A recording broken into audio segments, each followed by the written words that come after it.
نحمده ونصلي على رسوله الكريم اما بعد بسم اللہ الرحمن الرحیم السلام علیکم ورحمۃ اللہ وبرکاتہ۔ جادو کرنے کے لیے حضور صلی اللہ علیہ وآلہ وسلم کے بال کیسے چرائے گئے؟ جادو کر کے حضور صلی اللہ علیہ وآلہ وسلم کو کیا کیا اذیتیں پہنچائی گئیں؟ جادو کا اثر حضور صلی اللہ علیہ وآلہ وسلم کے جسم کے کس کس حصے پر ہوا؟ حضور صلی اللہ علیہ وآلہ وسلم کی کنگھی اور سر کے بال کس نے اور کیسے حاصل کیے تھے؟ جادو کو پر اثر بنانے کے لیے حضور صلی اللہ علیہ وآلہ وسلم کا موم کا پتلا کیسے تیار کیا گیا؟ موم کے پتلے میں کتنی سوئیاں چبھوئی گئیں کی مکمل تفصیل جاننے کے لیے ویڈیو کو آخر تک ضرور دیکھیے گا۔ محترم ناظرین، جزیرہ عرب کے کافر اور یہودی حضور صلی اللہ علیہ وسلم کو بہت بری طرح ستاتے تھے۔ آپ صلی اللہ علیہ وسلم کو ہراساں اور بد دل کرنے کے لیے طرح طرح کے نفسیاتی حربے استعمال ہوتے۔ آپ صلی اللہ علیہ وسلم پر قاتلانہ حملوں کی بھرمار کر دی گئی، حتیٰ کہ آپ صلی اللہ علیہ وسلم کو ختم کرنے کے لیے کالے جادو اور خطرناک سحر کاری سے بھی کام لینے کی سر توڑ کوشش کی گئی۔ محترم ناظرین، جادو کی رسی اور موم کا پتلا کیسے تیار کیا گیا؟ اس زمانے میں لبید بن عاصم اور اس کا خاندان کالے جادو اور سحر کاری میں بہت شہرت حاصل کر چکا تھا۔ یہودی اور منافق ہونے کے ناطے سے مدینہ کے یہودیوں سے اس کے بہت قریبی مراسم تھے۔ خیبر کے بعض یہودی مدینہ آئے، انہوں نے لبید کو یہودیوں پر مسلمانوں کے مظالم کے من گھڑت افسانے سنائے۔ انہوں نے اسے بتایا کہ خیبر کے یہودی ساحروں نے حضور صلی اللہ علیہ وسلم پر بے شمار جادو کیے، مگر کوئی خاطر خواہ نتیجہ برآمد نہ ہوا۔ لبید کی مٹھی اشرفیوں سے گرم کرتے ہوئے انہوں نے فرمائش کی کہ حضور صلی اللہ علیہ وسلم کو ختم کرنے کے لیے کسی بہت ہی خطرناک قسم کے جادو سے کام لیا جائے۔ جادوگر لبید اس گندے کام کے لیے فوراً آمادہ ہو گیا۔ انہی دنوں ایک سادہ مزاج یہودی لڑکا حضور صلی اللہ علیہ وآلہ وسلم کی سیرت سے متاثر ہو کر آپ صلی اللہ علیہ وسلم کی ذاتی خدمت کے لیے آیا کرتا تھا۔ لبید کے عیار ٹولے نے اس یہودی لڑکے سے جلد ہی رابطہ قائم کر لیا۔ انہوں نے اس کی وساطت سے حضور صلی اللہ علیہ وآلہ وسلم کی کنگھی اور سر کے کچھ بال بھی حاصل کر لیے۔ ان دونوں چیزوں پر جادو کا عمل کر دیا گیا، جس میں لبید کی مشہور جادوگر بہنوں نے بھی حصہ لیا۔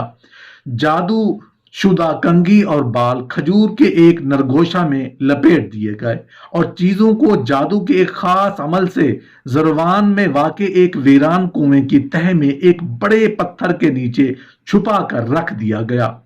اس جادو شدہ سامان کے علاوہ یہ دو اشیاء بھی کنویں میں رکھ دی گئیں۔ نمبر 1، جادو شدہ رسی کا ایک ٹکڑا جس پر 11 گرہیں بندھی گئی تھیں، اور نمبر 2، حضور صلی اللہ علیہ وسلم کا ایک مومی پتلا جس میں باریک سوئیاں جا بجا چبھو دی گئی تھیں۔ محترم ناظرین، حضور صلی اللہ علیہ وسلم کے جسم پر جادو کا اثر کہاں کہاں ہوا؟ لبید کا جادو حضور صلی اللہ علیہ وسلم کی روح اور سیرت کے نبوی پہلو کو کسی طور پر متاثر کرنے میں قطعی ناکام رہا۔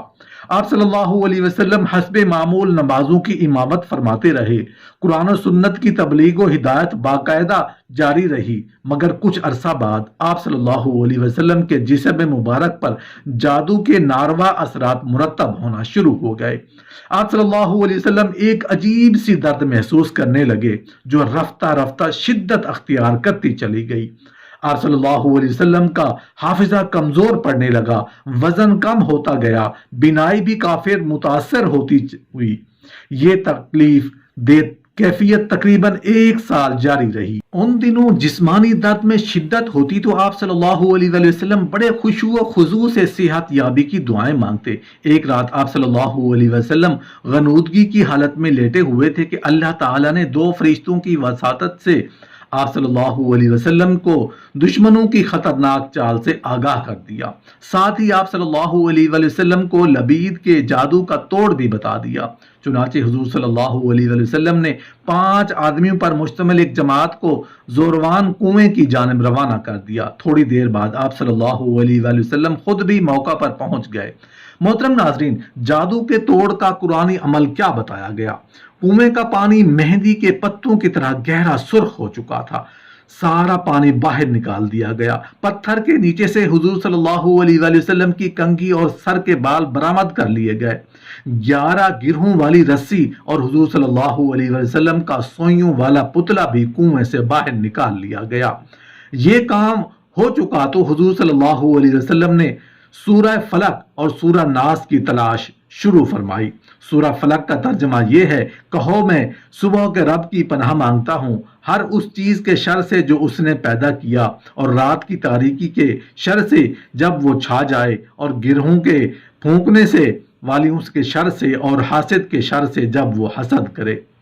کہو میں انسانوں کے رب کی پناہ مانگتا ہوں، انسانوں کے فرمان روا کی، انسانوں کے حقیقی معبود کی، اس وسوسہ ڈالنے والے کے شر سے جو بار بار پلٹ کر آتا ہے، جو لوگوں کے دلوں میں وسوسہ ڈالتا ہے، وہ خواہ جنوں میں سے ہو یا انسانوں میں سے۔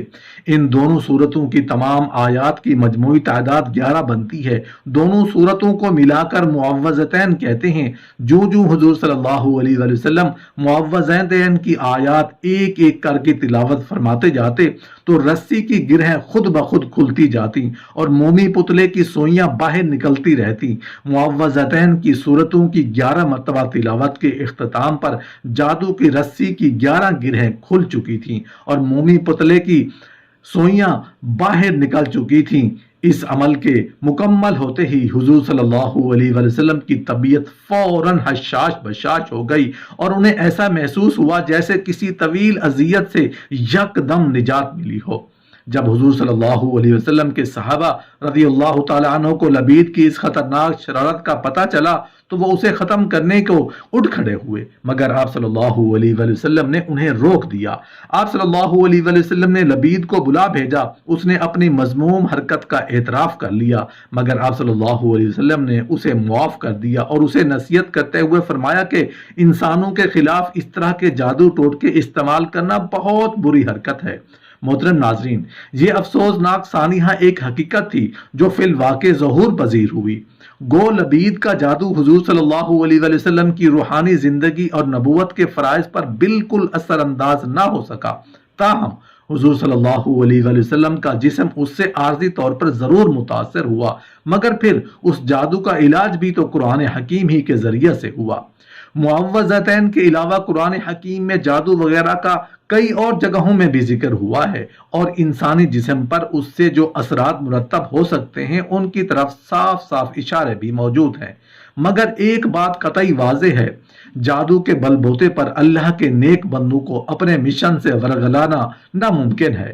جادو ٹونا کی اسلام میں اجازت نہیں، اور یہ کہ اس برے اثر سے بچاؤ بھی قرآن حکیم کی تلاوت ہی سے ممکن ہے۔